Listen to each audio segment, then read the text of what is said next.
Bonjour, aujourd'hui le courant alternatif sinusoïdal.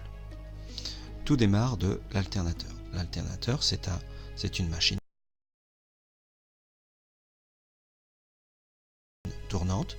Lorsqu'on fait tourner un aimant à côté d'une bobine, celle-ci reçoit une induction et crée une tension. On va regarder un peu la forme de cette tension en faisant tourner l'aimant. Donc on s'aperçoit qu'à 0 degré, on est à 0. Quand on descend jusqu'à 90 degrés, on est sur un maximum. Lorsqu'on est à 180 degrés, on repasse à 0. Lorsqu'on est à 200,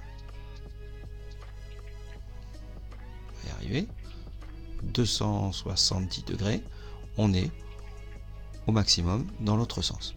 Donc vous voyez que la tension, elle va fluctuer avec tantôt du positif, tantôt du négatif au niveau de la bobine qui est représentée en rouge.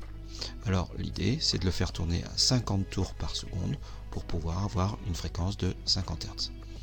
Lorsqu'on dessine, on voit que à 90 on a un sommet maximum, à 270 on a l'opposé, à 180 on a 0 et à 360 on a 0. Donc la courbe est arrondie, elle passe par un sommet, repasse par 0, repasse par un sommet, repasse par 0 et ça jusqu'à l'infini. Quand on regarde la courbe, donc si c'est une courbe de courant ou de tension, donc là en l'occurrence du courant, on voit que la courbe passe par un maximum toujours à 90 degrés. Cette courbe, évidemment, la valeur maximale n'est pas mesurée par un appareil de mesure. L'appareil de mesure va vous donner une valeur efficace, on l'a déjà vu. Donc il y a un rapport entre la valeur maximale et la valeur efficace, c'est Imax divisé par racine de 2.